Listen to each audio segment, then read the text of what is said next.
Hello guys, so I am back with another study with me video, and I recorded one this morning when I was outside in the sun, and unfortunately it didn't save that well. So I spent the next 2 hours brooding over the fact that I would have already uploaded another study with me video, and how sad it is that I couldn't. So let us continue. No, not continue. Let us start with a reading of first aid for the USMLE. Now, I've already read the first 7 or so pages, I think, till what page? Till page 39. And I think on page 40 right now. See, I don't even know where I am. So, but before I start, I want to say some quotes from the first page of the title page of biochemistry for the first aid for USMLE Step 1 book. So, the nitrogen... That was my camera crashing. As in, actually crashing. I hope it's alright. The nitrogen in our DNA, the calcium in our teeth, the iron in our blood, the carbon in our apple pies were made in the interiors of collapsing stars. We are made of star stuff. So this is by Carl Sagan, and it's quite interesting.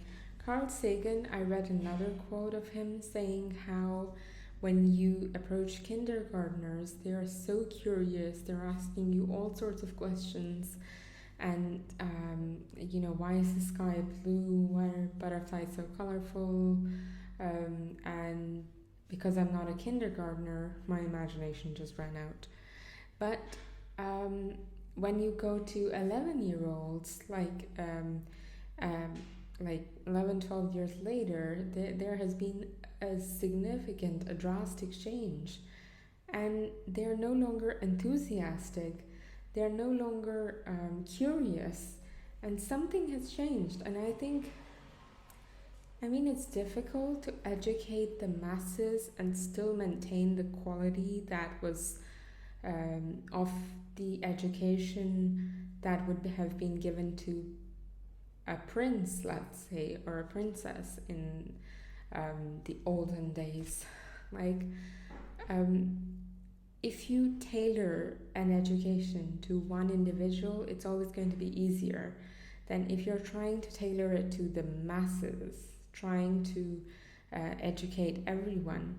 And somewhere it just becomes homework, it just becomes work and not learning, and you start to lose interest and curiosity, and that is a tragedy. So, and that's especially true in my country, but it's true in a way everywhere, because Carl Sagan was of course not in Pakistan. So this is quite interesting. Now the next quote is by Mike Adams. I have no idea who this is, but I'm going to read it. Biochemistry is the study of carbon compounds that crawl. So I crawl? Whatever. Right. We think we have found the basic mechanism by which life comes from life. This is Francis H.C. Crick. Now, I have no idea how that has to do with anything with biochemistry, but I will take it because I have no choice. Then there's a quote by Kenneth Ewart Boulding. DNA was the first 3-dimensional Xerox machine. Interesting. Right. So, and then it goes on for a description of what biochemistry is. I will leave that. Now what we're going to do is we're going to do an unstrict study with me. I'll do as long as I can, and that's probably not going to be more than 20 minutes. And I will try and do some ASMR reading. Like, I'm going to try and make it as ASMR for you as I can. I'm not even sure what that stands for, but to my mind, it just means being very gentle with the way you speak and, yeah, being sophisticated and being calm and calm inducing, which is everything opposite to what I am or how I talk, but I will try. So, I have no idea how to show you this because my camera just crashed trying to show you this. I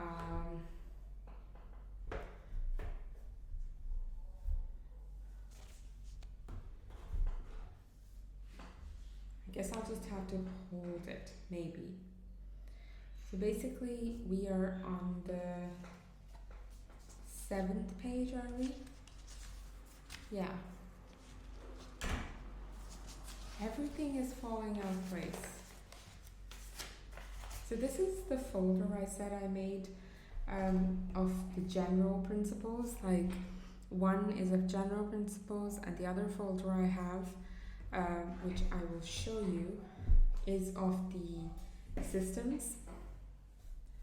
I'm trying to manage this, but just stay there.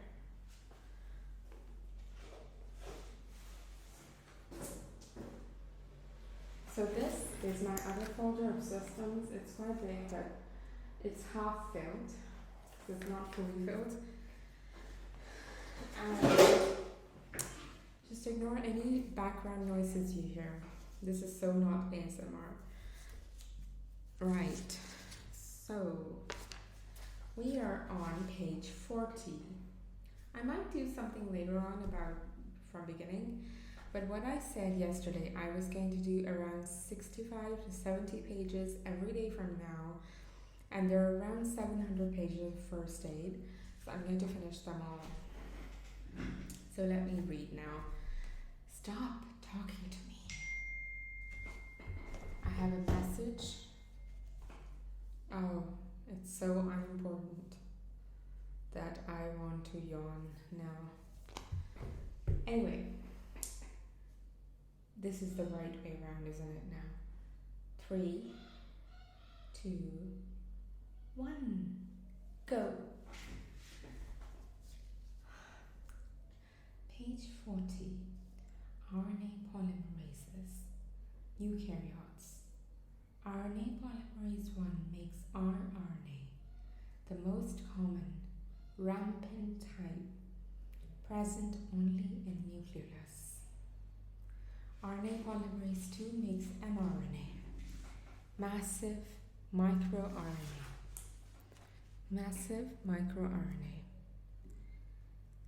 and small nuclear RNA, snRNA.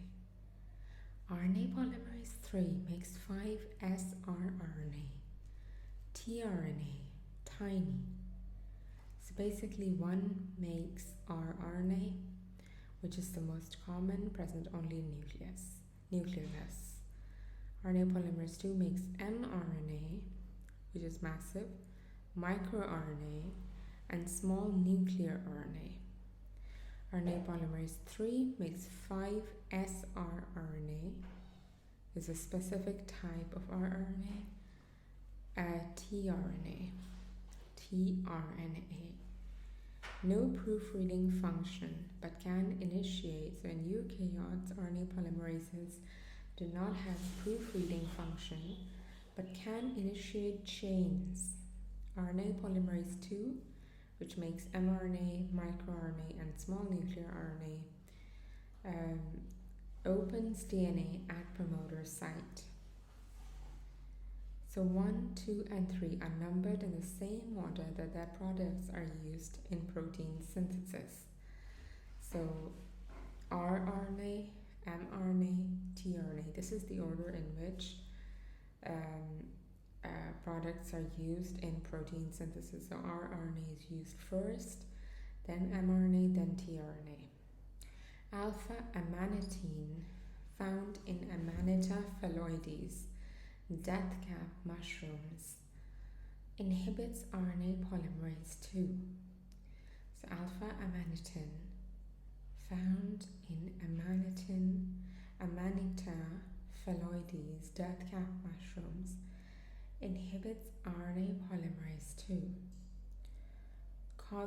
So this will inhibit in effect mRNA, microRNA, and small nuclear RNA.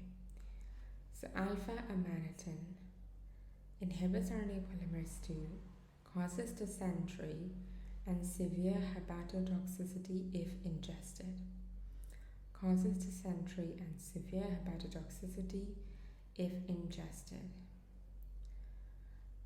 Actinomycin D, also called dactinomycin, inhibits RNA polymerase in both prokaryotes and eukaryotes. Prokaryotes.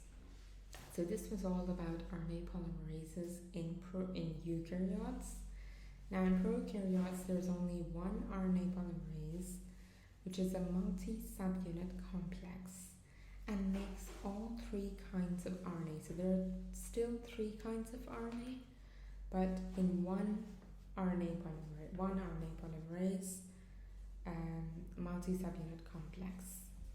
So rifamycins, rifampicin, rifabutin, inhibits DNA-dependent RNA polymerase in prokaryotes. Splicing of pre-mRNA. So rifamycins, rifampicin, rifabutin inhibit DNA-dependent RNA polymerase in prokaryotes.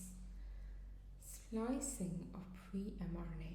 The part of process by which precursor mRNA is transformed into mature mRNA.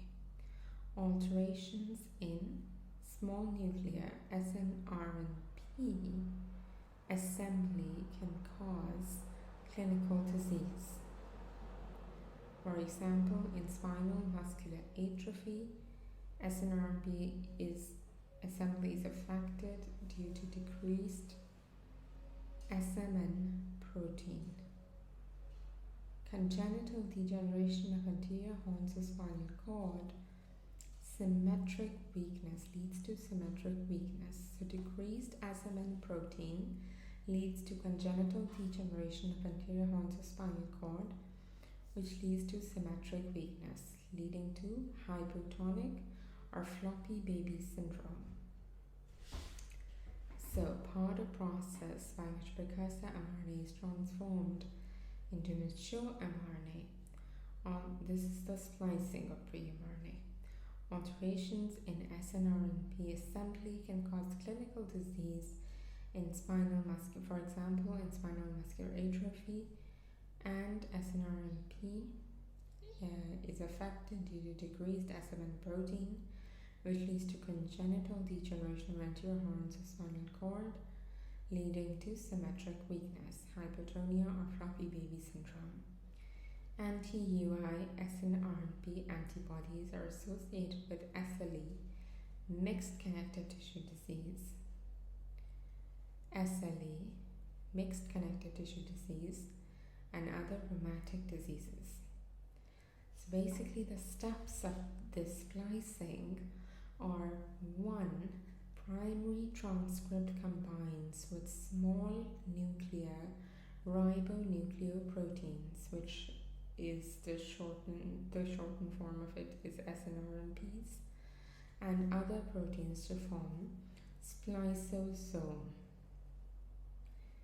Next, cleavage at 5' splice site, lariat-shaped or loop-shaped intermediate is generated.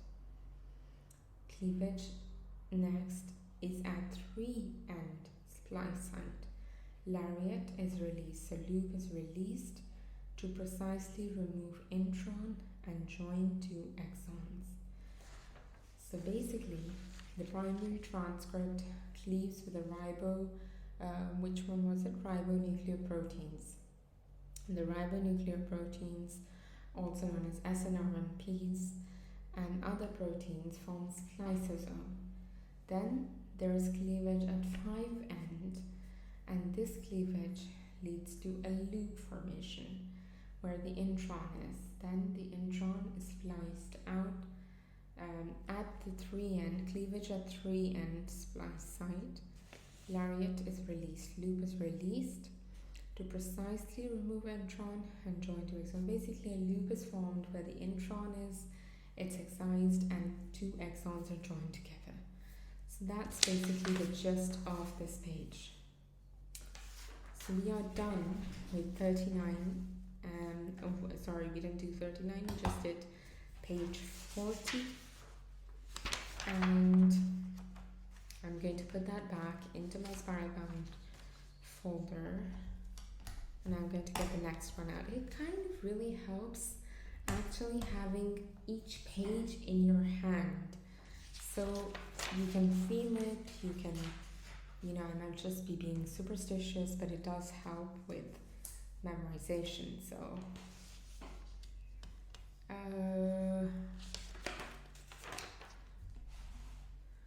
I think that's it for now. I'm going to do the next pages on my own, but that's it for the video. I might do more of these. I don't think I'm that successful in the ASMR reading, and I was quite a failure actually. But I would love your thoughts on this, what you think of this, and whether I should continue doing this. And any tips you have for me in terms of my studying, I would really appreciate it. And good luck in your studying, and I really hope you have a great day ahead, a great life ahead, and that you stay tuned for more on my channel. Thank you. Bye.